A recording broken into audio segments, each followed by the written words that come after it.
we're not talking about the concubines. 700, there was the concubines, but I forgot, I was trying to do the math. If you were one of Solomon's wives, you would at least in a year spend maybe about 2 hours with him a year, if he was to get around to each wife. Anyway, it says Solomon devoted his life to the Lord when he was a young man. And then when he was older, it says he departed and left the ways of the Lord. Now, if you ask Solomon when he was a young man, will you ever walk away from the Lord? Never. Never. But I'm only doing this one thing. And this is the mistake Solomon said. He says, this is just this one time. That's it. And what happens with this one time? The next time, this is the last time. Okay, it's just the last time. And then eventually Solomon, and you know what, that's what the enemy does. He doesn't try to break our relationship or our faith with the Lord like this, like boom. It's always like this. And you don't notice it. You think you're fine. Years later you're like, how did I get here? I have no clue. And so that was Solomon's problem. So don't marry foreign women. That's the advice for the day.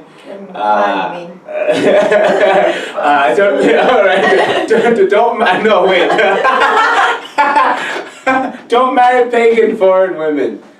Oh, you know what? You take what you can from this lesson. Let's go. I didn't know you're a racist. I'm sorry, it just came out. The Lord is still working on me. I'm a racist. Don't marry foreign women. Daniel's at least for a certain time.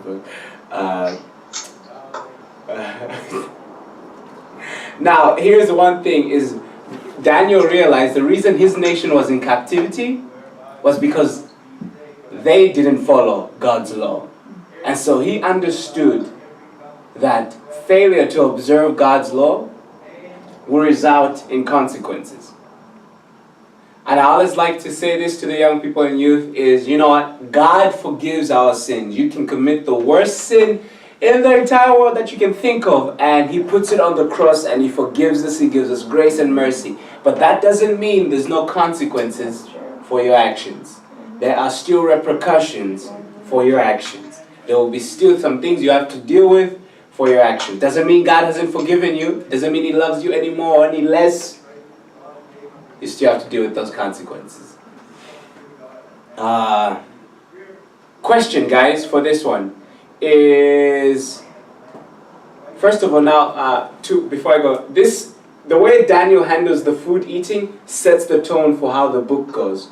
Because it shows that there's God's standards and there's the Babylonian standards, right? And so every time the Babylonians tried to make them come down to their standards, they kept saying, no, this is where God has placed us, and so we're not going to come to that standard.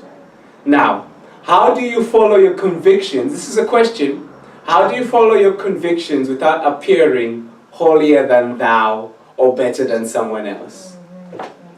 You guys got anything for that?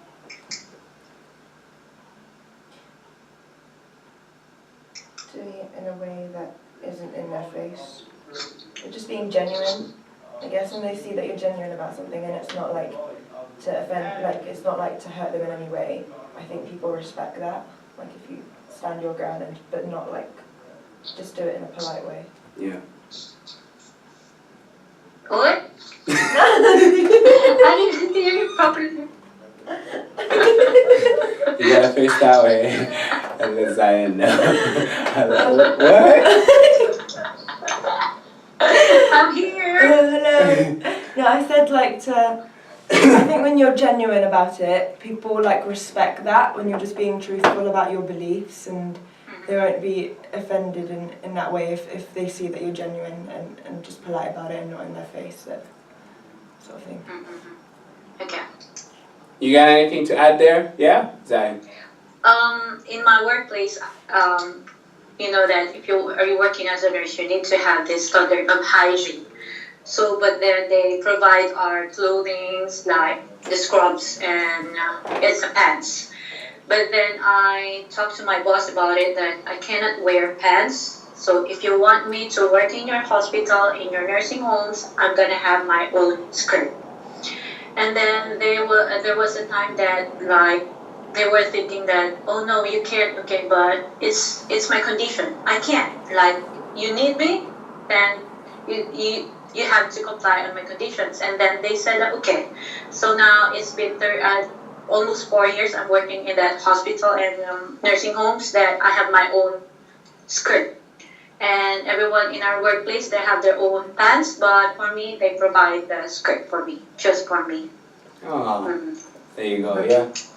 And then the other like other religion, like a Muslim, they're asking me, where do you get that? Is it allowed? Like, yes, I did. And they provided me, like, they want to have their own and they want to follow it because in their belief also that women should have their skirt. And I said, just ask them, and because they allowed me, and then they trying to ask them, but I don't know if they get to. But for my situation, it's a blessing that I've been allowed for 4 years now. Yeah. Yeah, I really feel like when you stay true to your convictions and you're genuine, not trying to say I'm better than you in any way, but like, No. this is what I follow, this is where my heart is. Like, God helps and opens those doors and those pathways as well. Okay, let's go to Nebuchadnezzar's dream of the image, a prophecy of the times of Gentiles.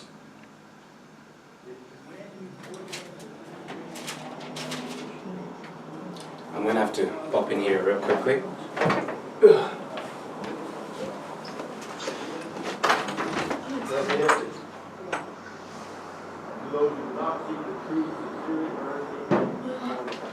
Ate, kamusta? Okay lang ako. Wala ka dun sa may Bulgaria. Sayang saya. I don't have no money. Next time, Luxembourg. Luxembourg. Like it's easy. Yeah, just go there. Alright, okay. So Daniel is in trouble. King Nebuchadnezzar has a dream. Alright, Daniel's in trouble with his convictions. He's gotten in trouble. But you know what? He stays faithful. Despite all the hostility, despite all the aggression towards it, despite the consequences, he says, you know what? It's okay. Punish me, but this is where my heart is. And so King Nebuchadnezzar has a dream. He has a dream, right? And he says, you know what? I have a dream, I have a vision, and I need somebody to interpret my dream. But he's very clever. He's kind of crazy, but he's clever. He says, listen, I need you to interpret my dream. He goes to the sorcerers. He goes to the enchantment people. What else do you have? The magicians and all those wonderful people who do those fine things. And not fine, crazy things. And he says, I need you to interpret my dream. And they're like, okay. But he goes, but I won't tell you what dream I had. So I need you to tell me what dream I had and interpret it. Go. What would you do? Like, listen, you're all hell King Nebuchadnezzar, but if you need me to help you, I'm going to need you to talk to me. But this is what King Nebuchadnezzar says. He says, listen, if you can't tell me what dream I had, and you can't tell me what it means, I'm going to kill you. It is like going to a psychologist. It's like you're going to tell them that, what's my problem? You have to tell me my problem and explain it to me. Yeah, yeah, and I won't tell you anything. That's what King Nebuchadnezzar did. So he gathers all the magicians, all the sorcerers, all these people, and he brings them together and he says, if no one can tell me my dream and nobody can interpret it, I'm going to kill all of you. And obviously, you know you're lying if you, first of all, guess a fake dream that he never had. He's gonna kill you. That's the test. And so all these people are about to get killed, but guess who steps in? Yeah. Moses. I'm joking. That's Daniel. Daniel steps in. And somebody read for me chapter 2, verse 27 to 28. Daniel. Daniel. Okay, you can read. Sorry. Daniel answered in the presence of the king and said, "The secret which the king hath demanded cannot the wise men, the astrologers, the magicians, the soothsayers show unto the king. But there is a God in heaven that revealeth secrets. It maketh known to the king Nebuchadnezzar what shall be in the latter days.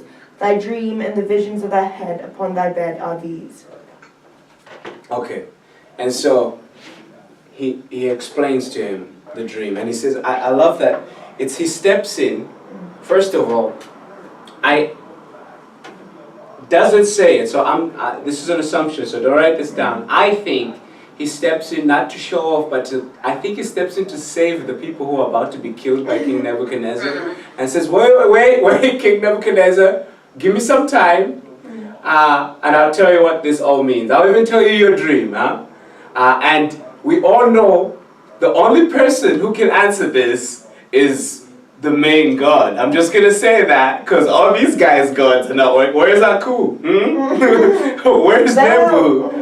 He's not answering. So I'm going to go to my God and we'll see what happens from there. So this is a great testament as well, because if Daniel got it wrong, he was going to get killed too. But he had faith in his God and said, you know what? I'm going to go with it. I trust. I don't know what's going to happen, but I believe God will answer my prayer. And again, that's a big difference right there, is there are people who believe in God, but there's also a difference in believing God. You can believe God exists, but do you believe His word? You know, because some people are like, God exists, but they don't live by faith. And sometimes living by faith, there's a bit of uncertainty. And what always gets me is, in Hebrews, it tells us that the children that came out of exile from Egypt and were in the wilderness, it says they didn't make it out of the wilderness because of a lack of faith, a lack of belief in the Lord. Because they kept saying, what's going to happen next? Does God even have a plan? Does He know what we're doing? You should just take us back to Egypt. Complaining because they never trusted in the Lord. And so there are those people who are like, yeah, I believe in God. Like, yeah, but do you believe Him? Do you trust Him? Okay, so he has this dream, the dream here, and I have a little image here. He has this dream of a statue, right? It's made of gold, silver, brass, and iron. This is that wonderful statue here. Can you see that? Look at that. It's so beautiful. That's King Nebuchadnezzar. He had a glorious beard, apparently. Here. Alright, so Yes. yeah. Are you gonna be able to draw that in 5 seconds? Yeah. Milliseconds. 20 seconds, I can do that. Okay, so he helps and he gives an understanding of this dream, and he says, listen, Nebuchadnezzar, you are the golden head. That's who you are. King Nebuchadnezzar's like, obviously, of course I'm the golden head. I'm the main man. I'm in charge. I have all power. He goes, yes, you are on top. But one day, Persia is going to come and destroy you. He said, excuse me? I'm just interpreting the dream. Persia is going to come. There will be silver. They won't be as glamorous as you. They might not even be as powerful as you, but they will take over you. They will destroy you. And then, the next piece is brass, right? It's not even as nice as silver. But it says, you know what? The Greeks are going to come, and they're going to destroy Persia.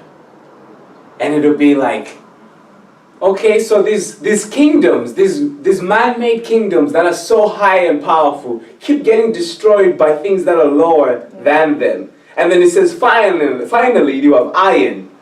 Iron will be the Roman Empire. And you know what? Iron is not even, I don't even think you can sell iron in a shop. Like, we use it for doing our clothes. Right? Iron. It's like, it's not even that impressive. But it says then there's the Roman Empire. And eventually, something will come and destroy it. And the next part will be the feet of iron and clay that will be mixed together. Can somebody read for me chapter 2 verse 43 real quick? Go, with passion. Go, Zion. And whereas thou sowest iron mixed with miry clay, they shall mingle themselves with the seed of men, but they shall not cleave one to another, even as iron is not mixed with clay. Okay, boom. So it says, hey, the last kingdom, it's not even going to mix properly. Clay and iron don't mix, right? Now, there's a lot of arguments on the internet about what this is. And some people claim it's the European Union, right? So, but it's the interpretation is that that part is for this kingdom now. But I don't know which is the ruling kingdom right now. It would make sense if it was iron and clay. In some ways. Because it's all different.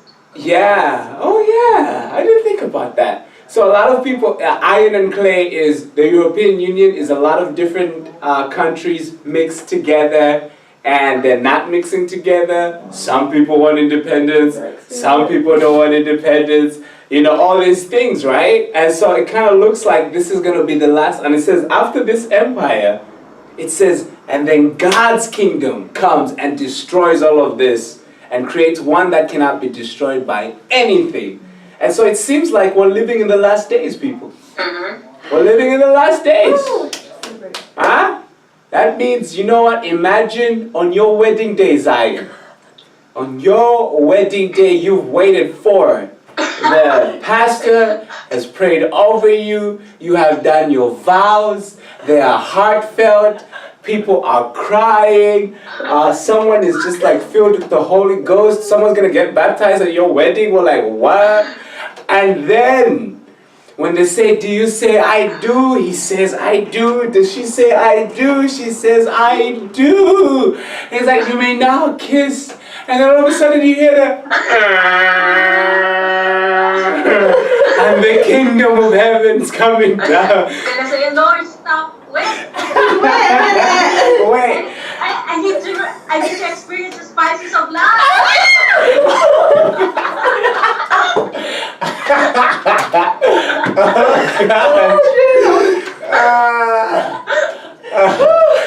So, we are living in the last days, Zion. You have messed Samantha up today. Alright, yeah, gosh. Okay. I lost where I was. Okay, I hope you guys got all of that So there's down. the kingdom of God that will destroy all the other kingdoms. Yes.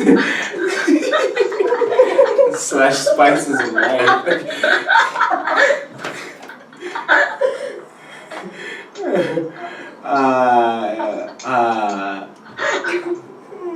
Okay, back. Someone read for me verse 44 of chapter 2. That's Zion.